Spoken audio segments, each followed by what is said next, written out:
இந்த வாரம் நாங்கள் 3 இன்ட்ரெஸ்டிங் வெபினார் கண்டக்ட் பண்ணுறோம். மொதல் வெபினார் பார்த்தீங்கன்னா the art of building wealth slowly and surely. இதில் நாங்கள் எப்படி ஸ்ட்ரக்சர்டாக உங்கள் வெல்த்தை பில்ட் பண்ணலாம் பற்றி டிஸ்கஸ் பண்ணோம். செகண்ட் வெபினார் பார்த்தீங்கன்னா நேவிகேட்டிங் த 50% யூஎஸ் டேரிஃப். இதில் பார்த்தீங்கன்னா யூஎஸ் டேரிஃப்னால பாதிக்கும், அது எப்படி மிட்டிகேட் பண்ணுறதுக்கு இந்தியன் கவர்மெண்ட் ஸ்டெப்ஸை பற்றி டிஸ்கஸ் பண்ணோம். தேர்ட் வெபினார் பார்த்தீங்கன்னா financial freedom before 40 is it a myth R possible. இதில் பார்த்தீங்கன்னா எப்படி ஃபினான்ஷியல் ஃப்ரீடம் நம்ம ப்ராப்பர் ஃபினான்ஷியல் பிளான் மூலமாக எதிர்கொள்ளலாம் பற்றியான டிஸ்கஷனாக பண்ணோம். இந்த 3 வெபினாரை நீங்கள் ஜாயின் பண்ணணும்னா கீழே டிஸ்கிரிப்ஷனில் இருக்க லிங்கை கிளிக் பண்ணுங்க.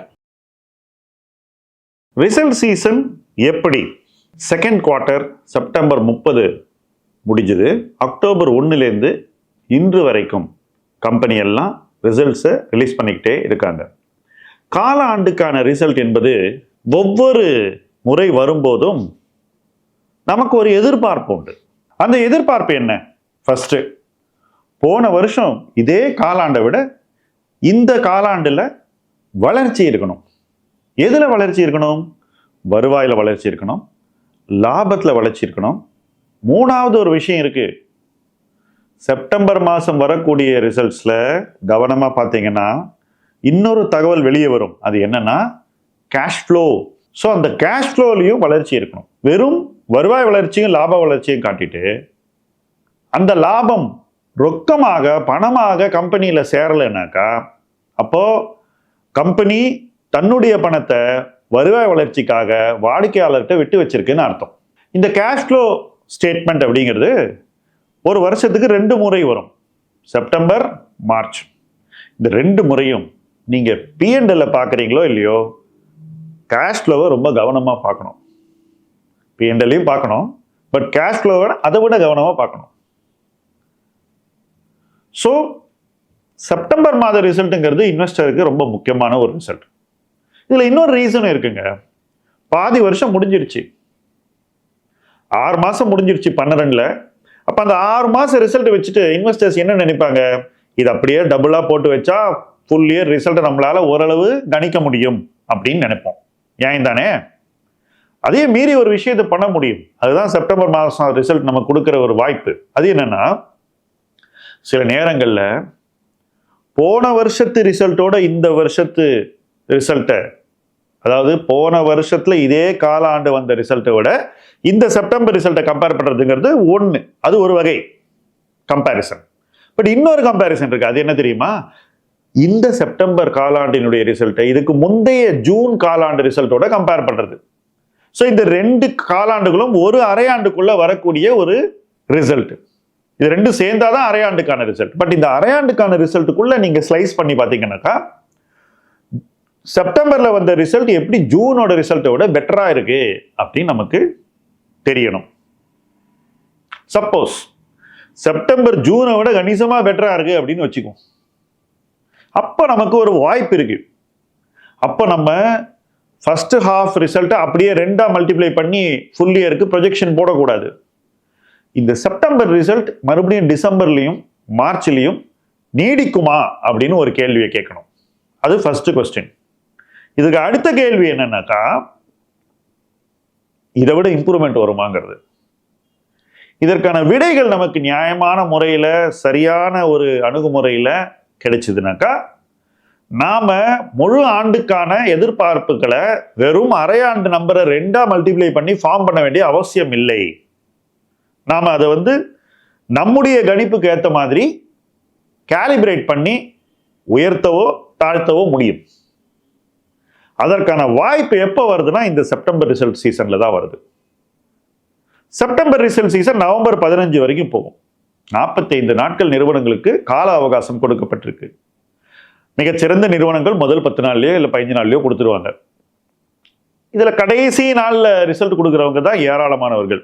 எப்படி ஒரு கிளாஸ் ரூம்ல லாஸ்ட் பெஞ்சில் உட்கார்றதுக்கு ரொம்ப அடிதடி இருக்கோ, அதே மாதிரி ரிசல்ட் சீசன்லயும் கடைசியில கொடுக்கறதுக்கு அடிதடி இருக்கு. இதுல ஒரு காரணம் இருக்கு. கடைசி நாள் நூற்றுக்கணக்கான கம்பெனி ரிசல்ட் கொடுக்கும்போது ஒரு கம்பெனி மோசமான ரிசல்ட் கொடுத்துன்னு வச்சுப்போம், அதை யாரும் கவனிக்காம போயிடுவாங்க. இது அந்த கம்பெனிக்கு ரொம்பவே கன்வீனியன்ட்டா இருக்கு. சில நேரங்களில் கம்பெனிஸ் வெறும் சோம்பேறிகள், உரிய நேரத்தில் அக்கௌண்ட்ஸை முடிச்சு போர்ட் மீட்டிங்கை வச்சு பாஸ் பண்ணி ரிசல்ட் கொண்டு வரதுல அவங்களுக்கு ஒரு மெத்தன போக்கு இருக்கு. இது ரெண்டுல ஏதாவது ஒண்ணுதான் இந்த கடைசி நாள்ல ரிசல்ட் வர்றதுக்கான முக்கியமான காரணம். இதை மீறி மூணாவது ஒரு காரணம் சில நேரங்கள் இருக்கலாம். சில கம்பெனிஸ்க்கு ஏகப்பட்ட சப்சிடரிஸ் இருக்கும், ஒவ்வொரு நாட்டில் ஒரு சப்சிடரி வச்சிருப்பான், அதை எல்லாம் கன்சாலிடேட் பண்ணி ஒன்றுபடுத்தி ஒரு ரிசல்ட் கொண்டு வர கால அவகாசம் தேவைப்படும். ஸோ அந்த மாதிரி கம்பெனிஸும் சில நேரங்களில் லேட்டா வரலாம். பட் அந்த மாதிரி கம்பெனிஸை ஸ்டடி பண்றது நமக்கு ரொம்பவே சிரமம்.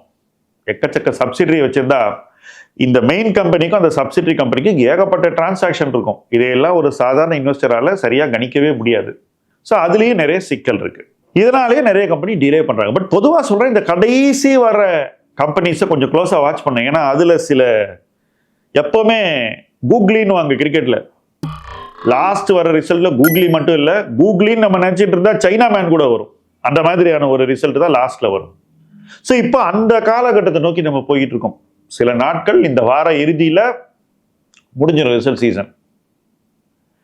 இந்த ரிசல்ட் சீசன் நமக்கு என்ன சொல்லுச்சு? ஃபர்ஸ்ட், பெரிய growth இன் ப்ராஃபிட் இந்த செப்டம்பர் வர்சஸ் லாஸ்ட் செப்டம்பர், இந்த செப்டம்பர் வர்சஸ் ஜூன், இது ரெண்டுமே நடந்த கம்பெனிஸ் ரொம்ப குறைவு. வெகு சில நிறுவனங்கள் தான் அந்த மாதிரி ப்ராஃபிட்டை கொடுத்துருக்காங்க. அந்த நிறுவனங்களை நம்ம க்ளோஸா வாட்ச் பண்ணோம். அவங்க என்ன சொல்றாங்க, வருங்காலத்தை பத்தி என்ன சொல்றாங்க, அவங்க வேல்யூவேஷன் எப்படி இருக்கு, இதெல்லாம் பார்க்கணும். பட் பொதுவாக சொல்றேன், இந்த மாதிரி கம்பெனிஸ் ஏற்கனவே அதிக மதிப்பீட்டில் இருக்கு. ஸோ அவங்கள வந்து நம்ம அட்மையர் பண்ணதான் முடியுமே தவிர இப்போ போய் விரட்டி அதை வாங்குறதுக்கான வாய்ப்பு இருப்பதாக நான் நினைக்கவில்லை. ஏன்னா பி ரேஷியோ ஏற்கனவே மேலே போயிடுச்சு, வேல்யூவேஷன் அதிகமாக இருக்கு. பட் இந்த ட்ரெயிட், இப்படி ஒரு வளர்ச்சி வருங்கிறத நம்ம 6 மாசம் முன்னாடி எதிர்பார்த்திருந்தோம், கணிச்சிருந்தோம்னாக்கா அப்போ அன்னைக்கு நம்ம இன்வெஸ்ட் பண்ணியிருந்தா இன்னைக்கு நாம கெத்தான ஒரு இடத்துல இருப்போம். அதை செய்ய வேண்டிய ஒரு வாய்ப்பு எப்போதுமே முதல் இன்வெஸ்டர்ஸ்க்கு இருக்கு.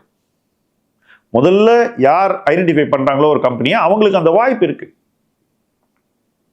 பட் அந்த வாய்ப்பை பயன்படுத்தக்கூட கவனம் ரொம்ப அதிகமாக தேவை, அர்ப்பணிப்பு அதிகமாக தேவை, புரிதல் வளர்ப்பு என்பது உரிய நேரத்தில் நடக்க வேண்டும். அந்த புரிதலின் அடிப்படையில் எடுக்கக்கூடிய முடிவுகளை சரியான நேரத்தில் எடுக்க வேண்டும். இதெல்லாம் தான் ஒரு ரிசல்ட் சீசனை சுத்தி நடக்க வேண்டிய விஷயங்கள். நேரடி பங்கு முதலீடு செய்ய விரும்புபவர்கள் இதையெல்லாம் செய்ய வேண்டும். இப்ப எனக்கெல்லாம் நான் மார்க்கெட்டுக்கு வந்த நாள்ல இருந்து நான் இதை பண்ணிட்டு இருக்கேன். அப்ப காலாண்டு ரிசல்ட் இல்லை, வருஷத்துக்கு 2 தடவை ரிசல்ட் வரும். ஸோ கொஞ்சம் நிதானமா இருந்தது.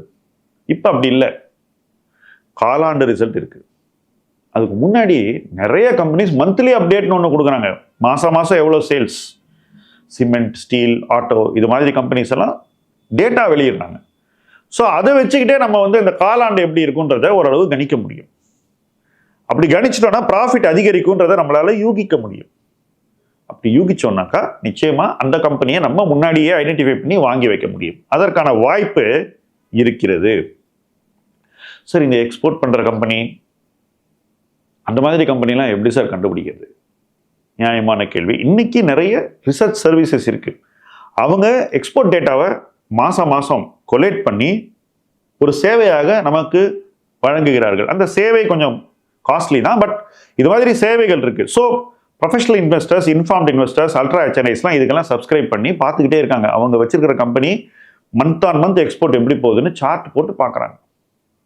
அப்படி பார்க்கும்போது அவங்களுக்கு முன்னாடியே தெரிஞ்சிடும் காலாண்டு ரிசல்ட் நல்லா வரும் அப்படிங்கிறது. இது கம்பெனியை நம்ம நம்பி இல்லை, பப்ளிக்லி அவைலபிள் டேட்டா, கவர்மெண்ட் வெளியிடக்கூடிய டேட்டாலேருந்து இவங்க எடுத்து அதை பார்த்து முன்னாடியே தெரிஞ்சுக்க முடியும்.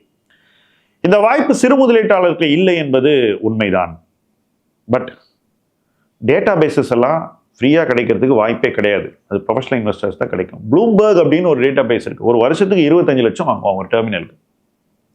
ராய்டர்ஸ் இருக்கு. இது மாதிரியான விஷயங்கள்லாம் ப்ரொஃபஷனல் இன்வெஸ்டர்ஸ்க்கு ஈஸியாக கிடைக்குது. ஸோ அவங்களோட ஒரு ரீட்டைல் இன்வெஸ்டர் போட்டி போடும்போது ரீட்டைல் இன்வெஸ்டருக்கு இந்த தகவல்கள்லாம் தள்ளி தான் வருது. அன்ஃபார்ச்சுனேட்லி இதை சரி கட்டுறதுக்கு ரீட்டைல் இன்வெஸ்டர் என்ன பண்ணுவாங்க? நான் என்ன பண்ணேன், அந்த காலத்தில் கம்பெனிஸோட நம்ம நேரடி தொடர்பில் போய் அவங்களை சந்திச்சு நிறைய விஷயங்களை தெரிஞ்சுக்க முடியுது.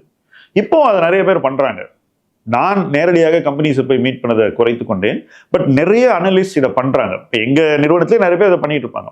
இப்போ அவங்க வந்து சேகரிக்கக்கூடிய தகவல்கள் ஒரு குறிப்பிட்ட காலகட்டத்தில் அவங்க கம்பெனியை மீட் பண்ண முடியும். ஒரு ரிசல்ட்டுக்கு அப்புறம் இன்னொரு ரிசல்ட் வெளிவரதுக்கு ஒரு குறிப்பிட்ட காலத்துக்கு முன்னாடி விண்டோன்னு சொல்லுவோம். அந்த காலகட்டத்தில் போய் அவங்க மீட் பண்ணி கம்பெனி கிட்ட நிறைய விஷயங்களை தெரிஞ்சுக்க முடியும். கம்பெனி தொடர்ந்து ஸ்டாக் எக்ஸ்சேஞ்ச் சொல்லுவாங்க, இவங்கெல்லாம் வந்து என்ன மீட் பண்ணாங்க, இவங்கள்ட்ட நாங்கள் இதெல்லாம் பேசணும் அப்படின்னு. ஸோ இது மாதிரி தகவல் சேகரிக்கும் போது நமக்கு புரிதல் வளரும், வருங்காலத்தில் என்ன நடக்கப் போகிறது என்பதை யூகிக்க முடியும். Basically you have to be very watchful. இந்த காலாண்டு ரிசல்ட் என்பது இந்த வாட்ச்ஃபுல்னஸ்னுடைய ஒரு மோமெண்ட். வெறும் காலாண்டு ரிசல்ட்டை பார்த்து ஒருத்தரால புது ஸ்டாக்கை கண்டுபிடிக்கக்கூடிய ஒரு காலகட்டம் முடிந்து விட்டது. அந்த நேரம் முடிஞ்சிருச்சு. இப்போ கண்டினியூஸ் ஈக்விட்டி ரிசர்ச் பண்ண வேண்டிய ஒரு காலகட்டம். ஸோ காலாண்டையும் கடந்து தொடர்ந்து நிறுவனம் எப்படி வளர்கிறது, வருவாய் எப்படி அதிகரிக்கிறது, லாபம் வருவாயை விட வேகமாக அதிகரிக்கிறதா, இந்த லாபம் கேஷ் ஃப்ளோவாக மாறுகிறதா, இது எல்லாம் ஒரு இன்வெஸ்டர் பார்த்தாக்கா வெற்றி நிச்சயம். அந்த வெற்றியை நோக்கி இணைந்து பயணிப்போம். முதலீட்டு களம் உங்கள் களம். நன்றி.